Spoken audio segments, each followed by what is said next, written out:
November 19th, 1942, 0730 hours, 50 kilometers northwest of Stalingrad. Oberst Hermann Balck, commanding the 11th Panzer Division, raised his field glasses and studied the horizon. His division held defensive positions along the Don River, a crucial sector protecting the northern flank of Paulus's 6th Army, now locked in brutal urban warfare for Stalingrad. Through the morning fog, Balck detected movement. Then he heard it. A deep rumbling that seemed to rise from the earth itself, growing louder with each passing second. The fog lifted suddenly, revealing a sight that would haunt German tankers for the rest of the war. Across the frozen steppe, extending beyond visual range in both directions, rolled a mass of Soviet armor. 500 tanks advancing in coordinated waves. The distinctive silhouettes were immediately recognizable to every German tanker. The T-34 medium tank, with its sloped armor, wide tracks, and long-barreled 76.2mm gun. Balck immediately radioed his tank commanders. Target reference north, Soviet armor, 500-plus vehicles. Engage at maximum range. But as his Panzer III and Panzer IV tanks opened fire, something went terribly wrong. German 50mm armor-piercing rounds struck the advancing T-34s and ricocheted skyward like sparks from an anvil. The sloped frontal armor, set at a sharp angle, was deflecting German shells that should have penetrated easily at this range. One T-34 took 6 direct hits to its glacis plate and continued advancing, returning fire that brewed up a Panzer III in a single shot. Balck's crews were experiencing what would become the defining technological shock of the Battle of Stalingrad. The German Panzer Force, which had conquered Poland, France, and driven deep into the Soviet Union, was encountering armor they could not penetrate. The T-34's revolutionary sloped armor design was about to change everything. This was Operation Uranus, the massive Soviet counteroffensive designed to encircle the German 6th Army at Stalingrad. And at its spearhead were the T-34 tanks that German tankers had learned to fear but never learned to defeat. What Balck didn't know, as his division crumbled before the Soviet onslaught, was that the tank destroying his carefully positioned forces represented a design revolution that German engineers were still struggling to understand 18 months after first encountering it. The story of the T-34 at Stalingrad is more than a tale of superior armor. It is the story of how Soviet industrial designers created a weapon that combined 3 revolutionary concepts into a single platform: sloped armor that deflected rather than absorbed enemy fire, a powerful diesel engine that provided unprecedented reliability in extreme cold, and wide tracks that gave mobility in mud and snow where German tanks became hopelessly stuck. The Battle of Stalingrad would prove that these 3 innovations, when combined, created the most influential tank design in history. The German encounter with the T-34 had begun in shock and would end in defeat. Between those 2 points lay a journey of technological discovery that would force the German military to abandon decades of armor doctrine. The tank that German propaganda had dismissed as crude Soviet engineering would destroy the myth of German technical superiority and demonstrate that sometimes genius lies not in complexity, but in brutal, elegant simplicity. November 19th, 1942, was the day German armored doctrine died on the frozen steppe. The T-34s advancing through Balck's positions that morning represented not just a counter-offensive, but a revolution in armored warfare. And the sloped armor that deflected German shells with such casual efficiency was only the beginning of the story. The genesis of revolutionary armor. The story of the T-34's sloped armor begins not in 1942, but in 1937, in the design bureaus of Kharkov, Ukraine. Soviet tank designer Mikhail Koshkin had studied the Spanish Civil War with intense interest. Reports from Republican forces equipped with Soviet T-26 tanks revealed a disturbing pattern. German and Italian anti-tank guns were destroying Soviet armor with frightening efficiency. Koshkin understood the fundamental problem. Traditional tank design used vertical armor plates. A shell striking perpendicular to the surface had to penetrate only the actual thickness of the armor. But what if the armor wasn't perpendicular? The mathematics were elegant. A 45mm armor plate struck at a 60-degree angle from vertical forced a shell to penetrate not 45mm of steel, but 90mm of effective thickness. The shell had to travel through twice the steel to reach the interior. Better yet, shells striking at extreme angles would ricochet rather than penetrate. The armor wouldn't absorb the energy of impact. It would redirect it. German designers understood sloped armor in theory. The problem was implementation. Sloping armor created severely limited internal space. Turret rings had to be wider to accommodate guns. Crew compartments became cramped. Ammunition storage became problematic. Every German tank design prioritized crew comfort and ease of operation over armor efficiency. This seemed logical. Comfortable crews fought better, or so German doctrine claimed. Koshkin took the opposite approach. Maximize armor protection. Accept crew discomfort. Soviet tank crews could endure cramped conditions if it meant survival. The T-34 design that emerged from Kharkov featured armor sloped at radical angles unprecedented in tank design. The frontal glacis plate sat at 60 degrees from vertical. The driver's plate angled at 53 degrees. Even the sides were sloped at 40 degrees. When German intelligence first captured photographs of T-34 prototypes in 1940, analysts dismissed them as propaganda. No tank could function with such extreme angles. The design violated every principle of rational tank engineering. The turret appeared crude. The vision devices seemed inadequate. The overall appearance was brutish and unrefined. German technical intelligence concluded the T-34 represented desperate Soviet attempts to compensate for inferior armor quality through impractical geometry.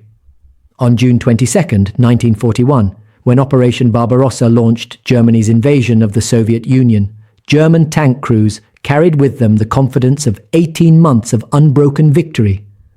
Their Panzer IIIs with 50mm guns and Panzer IVs with 75mm guns had destroyed Polish, French, and British armor with contemptuous ease. Soviet tanks would be no different. The first encounter shattered this confidence within minutes. Near Grodno, on June 23, 1941, a single T-34 from the 3rd Mechanized Corps encountered a German column. Hauptmann Wilhelm von Thoma commanded the lead panzer company. His after-action report, preserved in German archives, captures the shock perfectly. We engaged the enemy tank at 800 meters. 6 rounds, all hits. The enemy tank continued advancing. At 400 meters, I could see our shells ricocheting off the frontal armor. The tank returned fire, destroying 2 of my Panzer IIIs with 2 shots. We withdrew in disorder. I have never seen anything like this. Our standard anti-tank weapons are useless against this vehicle. The pattern repeated across the entire front. German 37mm anti-tank guns, the standard infantry anti-tank weapon, bounced shells off T-34 armor from all ranges. The 50mm tank guns of the Panzer III could penetrate only from the sides at close range. Even the 75mm gun of the Panzer IV struggled against the sloped frontal armor.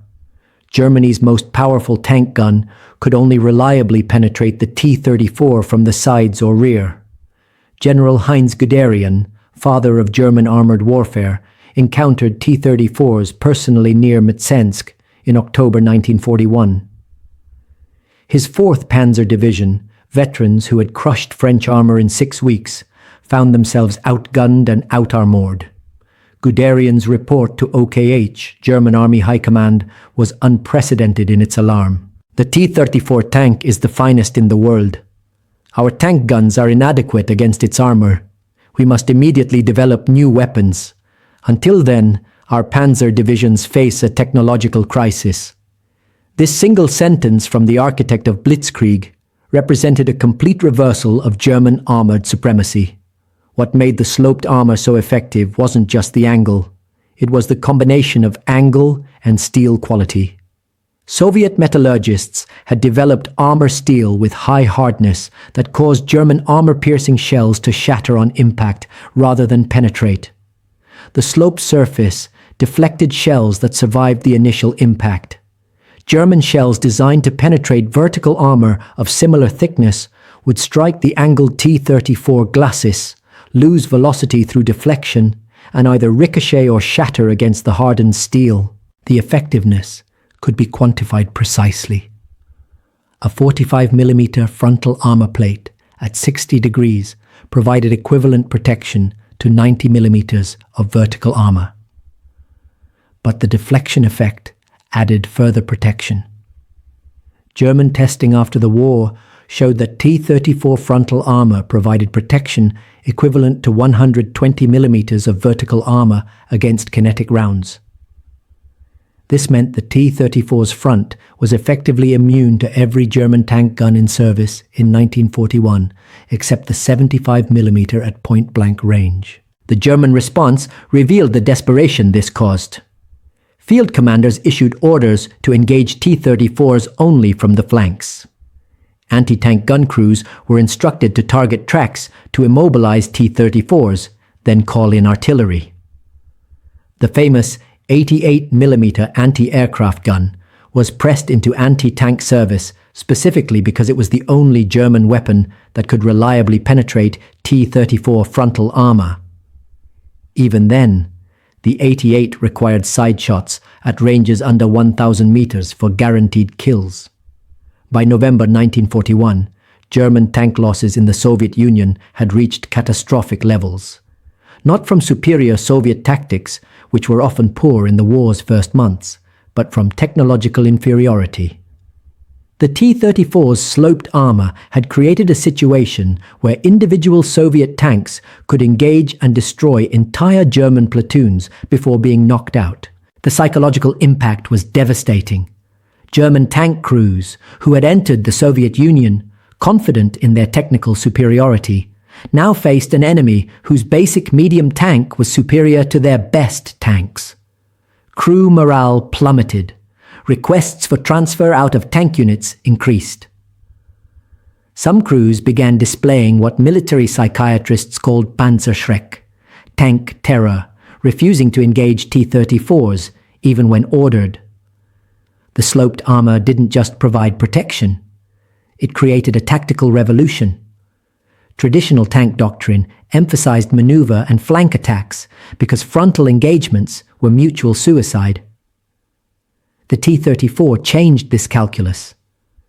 Soviet crews could charge German positions frontally, absorbing fire that would have destroyed conventional tanks, while their 76.2mm guns destroyed German armor with impunity. This tactical advantage manifested in countless engagements throughout 1941 and 1942.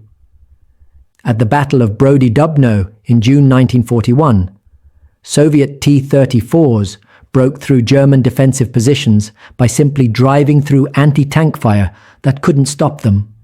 At the Battle of Rostov in November 1941, T-34s destroyed German Panzer IIIs and IVs in frontal engagements at ranges where German tanks couldn't penetrate Soviet armor. The German military establishment struggled to comprehend how they had fallen behind technologically.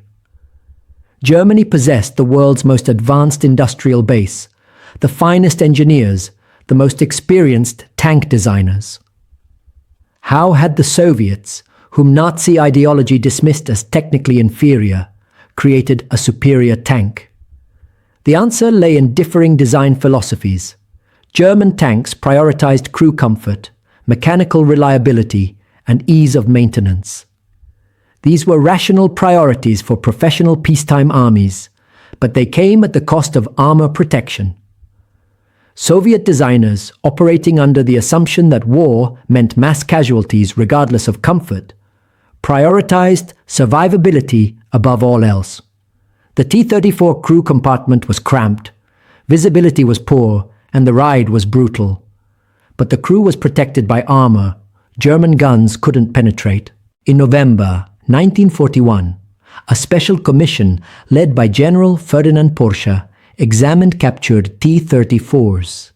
Their report concluded that German industry should immediately copy the T-34 design. This recommendation, which would have required abandoning years of tank development and retooling entire factories, was rejected. Instead, Germany would develop new tanks, the Panther and Tiger, incorporating sloped armor principles learned from the T-34.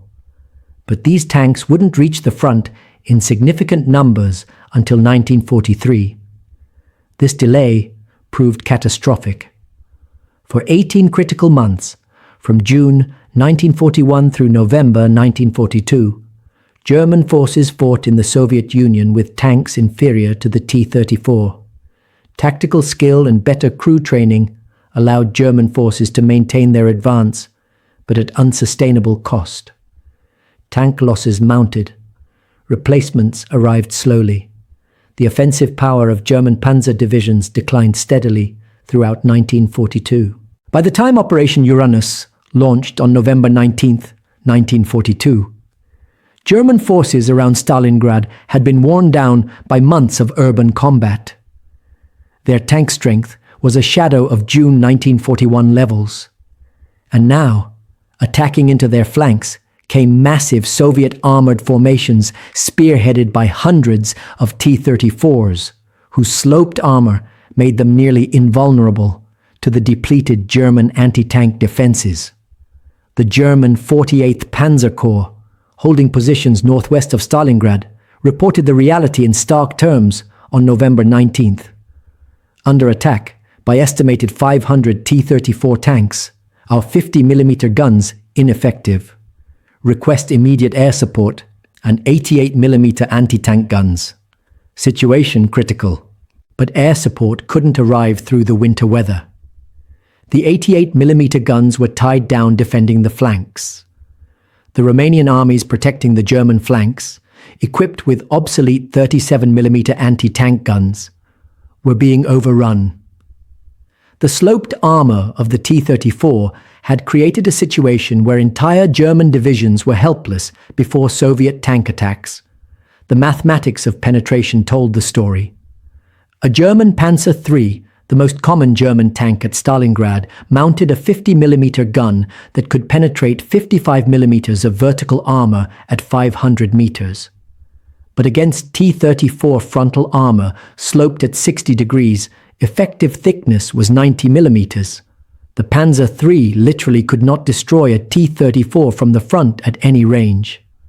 Side shots at close range were the only option. This meant Soviet T-34s could advance with impunity, while German tanks had to maneuver frantically for flank shots, exposing themselves in the process. The Panzer IV, with its 75mm gun, could penetrate the T-34 frontally at ranges under 500 meters. But T-34s could penetrate Panzer IV armor at over 1,000 meters. This range advantage, combined with armor protection, meant T-34s could engage and destroy Panzer IVs before the German tanks could close to effective range. What German tankers discovered through bitter experience was that sloped armor created multiple protection mechanisms. The angle deflected shells that hit at shallow approach angles. The increased effective thickness stopped shells that hit more directly. And the hard Soviet armor steel shattered shells that survived both deflection and thickness. This layered defense made the T-34 frontal armor effectively impervious to most German tank guns. The German response evolved throughout 1942. Tank crews learned to aim for weak points: the turret ring, the driver's vision port, the gun mantlet. They learned to wait for flank shots rather than waste ammunition on frontal armor. They learned to use terrain to force T-34s into positions where side shots became possible. But all these tactics required defensive fighting, careful positioning, and numerical superiority. None were available at Stalingrad. November 19, 1942, marked the moment when accumulated German tank losses, depleted ammunition stocks, and exhausted crews met masses of Soviet T-34s attacking with the confidence their armor provided. The sloped frontal glacis that had deflected German shells since June 1941 now led the assault that would encircle and destroy the German Sixth Army. Oberst Balck's 11th Panzer Division fought skillfully. His tank commanders used every tactical lesson learned in 18 months of T-34 encounters. They engaged from prepared positions. They focused on flank shots. They coordinated with 88mm anti-aircraft guns pressed into anti-tank rolls. But skill couldn't overcome technology and numbers. By day's end, on November 19th, the 11th Panzer Division had been pushed back 15 kilometers, losing 37 tanks. The Soviet advance continued. The sloped armor of the T-34 had achieved exactly what Mikhail Koshkin envisioned in 1937. It provided protection that allowed Soviet crews to fight aggressively, absorb hits that would destroy other tanks, and maintain offensive pressure. At Stalingrad, this translated into operational success. Soviet armor could punch through German defensive lines, exploit breakthroughs, and maintain momentum despite losses. What made the sloped armor revolutionary wasn't just its protection value. It was the cascading advantages this protection created. Soviet tank crews, knowing their frontal armor was effective, fought with confidence. They could charge positions rather than maneuver carefully. They could absorb hits and continue fighting. This psychological advantage translated into tactical boldness that German crews, even with superior training, couldn't match. German intelligence had underestimated the T-34 in 1940. German tankers discovered its superiority in 1941. German commanders acknowledged the crisis in 1942. But at Stalingrad, German forces experienced the final consequence of this underestimation. The tank, whose sloped armor seemed like impractical Soviet geometry in 1940, proved to be the finest tank design of World War II. Its armor wasn't just sloped steel. It was the embodiment of a design philosophy that prioritized battlefield effectiveness over crew comfort, protection over mechanical refinement, and mass production over individual perfection. The T-34's sloped armor forced Germany to develop new tanks. The Panther, introduced in 1943, copied the T-34's sloped armor concept. But by then, hundreds of thousands of Soviet tanks had been produced and deployed. The T-34 would remain in production throughout the war, with over 84,000 built. No other tank in history approached this number. The sloped armor that made it so effective also made it relatively simple to manufacture. Angled plates were easier to weld than complex curves. The design required less steel than equivalent vertical armor. These manufacturing advantages meant Soviet factories could produce T-34s faster than Germany could destroy them. At Stalingrad, this production superiority combined with armor superiority to create an insurmountable German crisis. Every T-34 destroyed was replaced within weeks. Every German tank lost was irreplaceable. The mathematics of attrition, already unfavorable, became catastrophic. The sloped armor that protected T-34s in combat enabled their mass production in factories. This combination proved unbeatable. By November 23, 1942, just 4 days after Operation Uranus began, Soviet forces had encircled the German Sixth Army. Over 250,000 German soldiers were trapped in Stalingrad. The breakthrough had been achieved by T-34 tanks, whose sloped armor allowed them to smash through German defenses that should have stopped them. The tank that German intelligence had dismissed, German tankers had feared, and German commanders had acknowledged as superior, had now delivered a strategic victory that would turn the tide of World War II. The sloped armor of the T-34 represented more than clever engineering. It represented a fundamental reimagining of what a tank should be. Not a comfortable fighting vehicle for professional soldiers, but a mass-produced weapon that prioritized survival and firepower above all else. This philosophy, embodied in angled steel plates that deflected German shells, would prove decisive at Stalingrad and beyond. Beyond armor, the diesel revolution. The T-34's sloped armor captured attention because its effects were immediate and visible. German shells ricocheting skyward made dramatic evidence of Soviet technical superiority. But the T-34 possessed a second revolutionary feature that proved equally important at Stalingrad: its diesel engine. While German tankers struggled to understand why their guns couldn't penetrate Soviet armor, German mechanics discovered an even more frustrating reality. Soviet tanks kept running in conditions that immobilized German armor completely. November 1942 brought temperatures to the Stalingrad region that plummeted to -20 degrees Celsius, then -30. These conditions were catastrophic for German mechanized forces.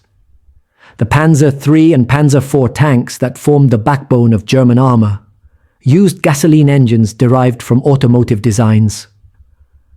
These Maybach HL-108 and HL-120 engines required careful maintenance and suffered badly in extreme cold. German tank crews developed elaborate procedures for winter operations. Each morning, crews had to warm engines for at least 30 minutes before starting. This required external fires or captured Soviet heating equipment. Even then, cold gasoline had to be drained and replaced with fuel warmed in crew compartments. Oil thickened in cold weather, requiring specialized winter-grade lubricants that were perpetually in short supply. Cooling systems froze despite antifreeze, cracking engine blocks. Battery power dropped dramatically, making cold starts nearly impossible. The result was that German tank units spent hours each morning just getting vehicles operational. Units that should have been combat-ready by dawn weren't mobile until mid-morning, if at all. Mechanical breakdown rates soared. German panzer divisions at Stalingrad reported that only 50 to 60% of their tanks were operational on any given morning due to cold weather issues. The T-34 started reliably at -30 degrees Celsius. Soviet tank crews could sleep until an hour before dawn, start their diesel engines with minimal preparation, and be combat-ready, while German units were still struggling with recalcitrant gasoline engines. This reliability advantage multiplied Soviet numerical superiority into overwhelming operational advantage. A force of 100 German tanks with 50% availability equaled 50 operational vehicles. A Soviet force of 100 T-34s with 90% availability fielded 90 tanks. The diesel engine effectively doubled Soviet armored strength. The T-34's diesel, the V2 engine developed at the Kharkov diesel factory, represented Soviet engineering at its finest. This V12 engine displaced 38.8 liters and produced 500 horsepower. More importantly, it was designed from inception for extreme cold weather operation. Diesel fuel doesn't vaporize like gasoline, reducing fire hazard dramatically. Diesel engines compress fuel until it ignites from heat, rather than requiring electrical ignition systems that failed in extreme cold. The V2 used compressed air starting systems that functioned in any weather. German engineers had considered diesel engines for tanks before the war, but rejected them. Diesel engines were heavier than equivalent gasoline engines. They vibrated more. They were harder to repair in the field. German doctrine emphasized mechanical refinement and reliability, which seemed to argue against diesel.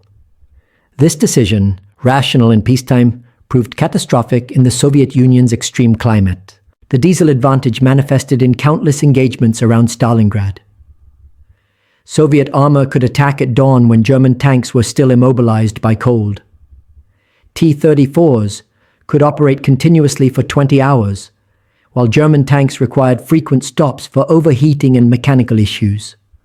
When German forces attempted counterattacks, they discovered that mechanical breakdowns meant fewer tanks reached the objective than started the mission. Soviet formations maintained strength through reliability. Lieutenant Klaus Becker, commanding a Panzer IV platoon from the 24th Panzer Division, recorded the frustration in his diary, December 3, 1942. Morning temperature minus 28 degrees. My 5 tanks required 3 hours to start. 2 would not start at all. Froze engine blocks, total losses. Reached assigned position at 1100 hours. Soviet tanks had been in position since dawn. We withdrew under fire. 2 more tanks disabled. 1 by enemy action, 1 by thrown track in frozen ground. The Bolsheviks' diesel engines give them an overwhelming advantage we cannot match. The diesel engine's advantages extended beyond cold starting. Diesel fuel was less volatile than gasoline, reducing fire hazard when tanks were hit. German tanks hit by enemy fire often burned catastrophically when gasoline ignited. 34s hit in the same locations frequently survived because diesel fuel required higher temperatures to ignite. German tank crews called it brewing up when their tanks caught fire. Soviet crews had a significantly higher survival rate because their diesel engines didn't burn as readily. Fuel supply represented another critical advantage. Diesel fuel could be stored longer without degradation. It could be transported in less specialized containers. The Soviet logistical system, crude by German standards, could deliver diesel fuel to forward units more reliably than the German system delivered gasoline. At Stalingrad, where supply lines were stretched and under constant attack, this meant Soviet tanks had fuel while German tanks were immobilized for lack of gasoline. The range advantage compounded these benefits. Diesel engines achieved better fuel economy than gasoline engines. The T-34 could travel approximately 400 kilometers on its 610-liter fuel capacity. The Panzer IV managed only 210 kilometers on 470 liters of gasoline. This meant Soviet tanks could conduct operational maneuvers that German tanks couldn't match. During Operation Uranus, T-34 formations advanced over 100 kilometers in 3 days. German panzer units attempting similar advances ran out of fuel halfway to their objectives. General Friedrich von Paulus, commanding the German Sixth Army trapped at Stalingrad, understood the diesel advantage perfectly. His November 24th message to Army Group headquarters outlined the crisis. Our armored forces are largely immobilized due to cold weather and fuel shortages. Soviet tank units operate with full mobility despite identical weather conditions. Their diesel engines provide a technical advantage we cannot overcome with current equipment. The diesel engine also proved more durable under battlefield conditions. German gasoline engines required clean fuel, regular maintenance, and careful operation. Soviet diesel engines tolerated poor fuel quality, irregular maintenance, and brutal operating conditions. This durability meant T-34s remained operational under circumstances that would have disabled German tanks. Crews could push diesel engines far beyond rated limits without catastrophic failure. Soviet maintenance procedures reflected this engine reliability. German tank crews performed careful daily maintenance, checking systems methodically. Soviet crews performed minimal maintenance, focusing on fuel, ammunition, and tracks. The diesel engine simply required less attention. This meant Soviet tank units could maintain higher operational tempo. German units spent hours on maintenance. Soviet units used that time advancing. The psychological impact on German crews was significant. Knowing that Soviet tanks could operate reliably while German tanks were mechanically fragile created a sense of technical inferiority that undermined confidence. German tankers who had entered the Soviet Union believing in their equipment's superiority now questioned whether their tanks could even function in combat conditions. At the tactical level, diesel reliability enabled Soviet forces to maintain pressure continuously. German counterattacks required extensive preparation to ensure maximum tank availability. This preparation gave Soviet forces warning and time to prepare defenses. Soviet attacks could be launched with minimal preparation because T-34s were reliably operational. This unpredictability multiplied the effectiveness of Soviet armor. The strategic implications extended beyond individual engagements. Germany's limited oil supplies meant gasoline for tanks competed with gasoline for aircraft and vehicles. The Wehrmacht's dependence on horse-drawn logistics partly stemmed from insufficient fuel for motorization. Soviet diesel production, using oil resources Germany didn't possess, meant Soviet mechanization could proceed without robbing other military sectors of fuel. German attempts to capture Soviet fuel dumps discovered another diesel advantage. Captured gasoline could fuel German vehicles. Captured diesel fuel was useless to German forces because their tanks couldn't burn it. This meant Soviet fuel supplies had to be destroyed rather than captured. German fuel supplies, when captured, immediately benefited Soviet forces who could burn gasoline in their trucks and vehicles. The diesel engine created an asymmetric logistical situation that favored Soviet forces. By December 1942, as German forces trapped in Stalingrad struggled to maintain equipment in brutal cold, the diesel advantage became overwhelming. Luftwaffe transport aircraft attempting to supply the pocket delivered primarily ammunition and food. Gasoline arrived in inadequate quantities. German tanks sat immobilized, out of fuel, while T-34s continued operations on captured fuel stocks. The Sixth Army's armored strength declined not from combat losses, but from simple inability to operate vehicles. The relief attempts in December demonstrated diesel superiority dramatically. Field Marshal von Manstein's attempt to break through to Stalingrad used the 6th Panzer Division and other elite units. These formations advanced initially, but slowed as mechanical breakdowns and fuel shortages reduced operational strength. Soviet forces defending against the relief attempt maintained consistent combat power because T-34s continued operating reliably. The relief attempt failed 50 kilometers from Stalingrad, partly because German tanks couldn't maintain mechanical readiness over extended operations. After Stalingrad's fall, German intelligence analyzed captured T-34s comprehensively. Engineers at Kummersdorf testing grounds ran the V2 diesel engine through extensive trials. Their conclusion acknowledged Soviet engineering superiority. The Soviet diesel engine represents the finest tank power plant in current production. Its reliability, cold weather performance, and fuel efficiency exceed all German tank engines. Conversion of German production to diesel engines should receive highest priority.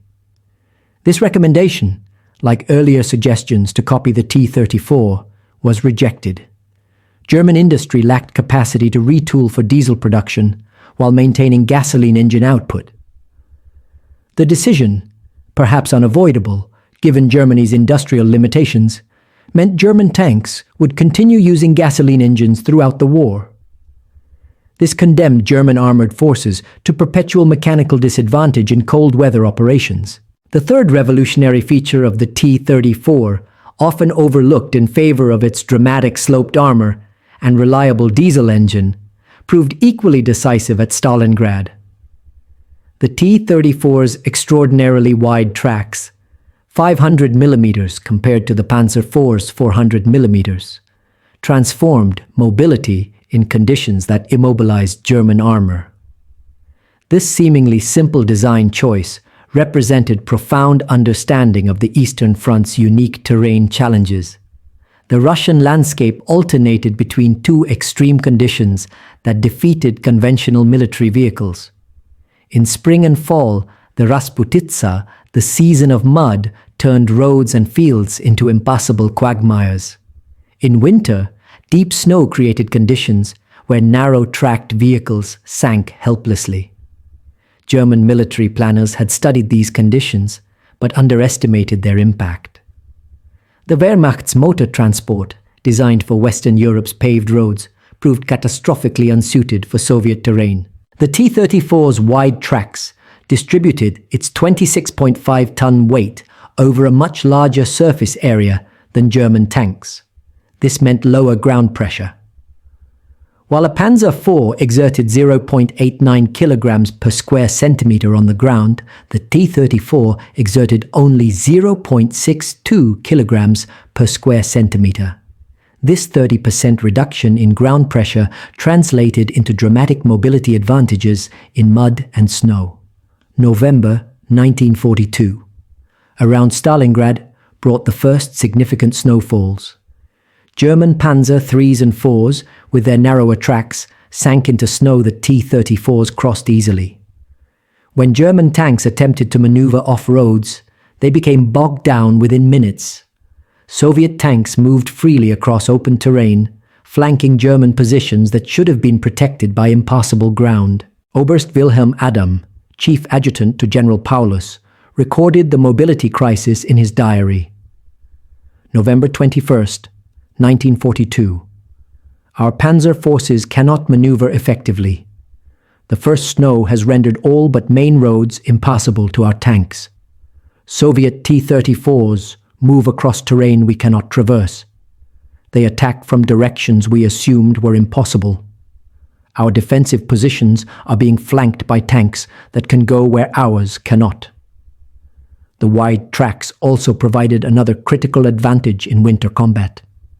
They prevented tanks from breaking through the frozen surface crust into softer ground beneath. German tanks with higher ground pressure would break through the crust and become stuck. T-34s with their lower ground pressure floated over the same surfaces.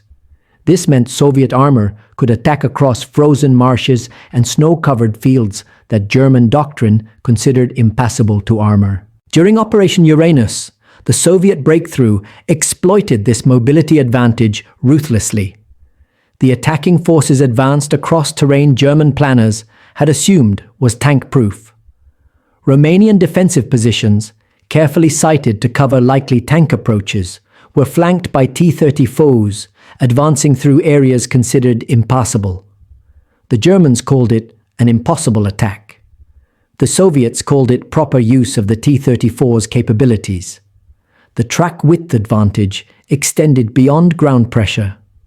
Wider tracks provided better traction in mud and snow. German tanks attempting to climb slopes in winter conditions spun their tracks uselessly. 34 Tiers climbed the same slopes without difficulty. This traction advantage meant Soviet tanks could fight effectively in terrain where German tanks became stationary targets. German attempts to improve their tanks' winter mobility came too late.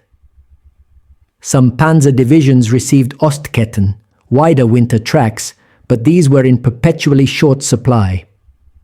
Installing them required removing the existing tracks, a time-consuming process that left tanks immobilized during the changeover. T-34s needed no such modifications. Their standard tracks worked equally well in all conditions. The mobility advantage multiplied the effectiveness of Soviet armored operations. T-34 formations could advance on multiple axes simultaneously, forcing German forces to defend everywhere. German counterattacks, constrained to passable roads and firm ground, became predictable. Soviet commanders knew where German armor could and couldn't operate. They planned accordingly, concentrating forces where German mobility was most limited. Major Friedrich Wilhelm von Mellenthin, operations officer for the 48th Panzer Corps, later wrote about the mobility differential. The T-34's wide tracks gave Soviet armor freedom of maneuver we could not match. They attacked from unexpected directions because they could traverse terrain impassable to our tanks. This mobility advantage negated our superior tactical training. We could not exploit opportunities because we lacked the mobility to reach positions the T-34s occupied easily. The wide tracks also contributed to the T-34's mechanical reliability. The broader track distributed stress more evenly, reducing track breakage. German tanks frequently threw tracks when maneuvering violently. The T-34's tracks, despite being crude and simple compared to German designs, broke less frequently because they operated at lower stress levels. Soviet tankers understood their mobility advantage and used it aggressively. They avoided roads where German anti-tank guns were positioned, advancing across open terrain instead. They exploited mud and snow that channeled German forces into predictable positions. They used their superior mobility to achieve positions German tanks couldn't reach, then engaged from advantageous angles. The cumulative effect of the T-34's three revolutionary features, sloped armor, diesel engine, and wide tracks, created a tank superior to German armor in every category that mattered at Stalingrad. It couldn't be penetrated frontally by most German guns. It operated reliably in extreme cold, and it could maneuver in conditions that immobilized German tanks. This combination was unbeatable. The human element, crews and commanders' technology alone, didn't win the Battle of Stalingrad. The T-34's revolutionary design required skilled crews and bold commanders to achieve its potential. By November 1942, Soviet tank crews had 18 months of brutal combat experience.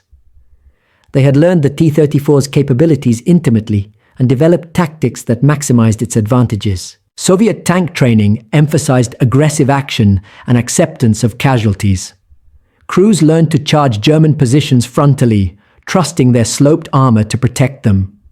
They practiced formation attacks where multiple T-34s overwhelmed German defenses through coordinated fire. They trained to fight at close range where their superior armor and firepower were decisive. The average Soviet tank crew in 1942 had less training time than German crews. Soviet tankers received approximately 3 to 6 months of instruction compared to German crews' 9 to 12 months. But this training focused on what mattered. Soviet crews learned to drive, shoot, and fight. German training emphasized maintenance, radio procedure, and combined arms coordination. In the desperate fighting at Stalingrad, Soviet training proved more relevant. Soviet commanders at Stalingrad included some of the Red Army's finest armor leaders.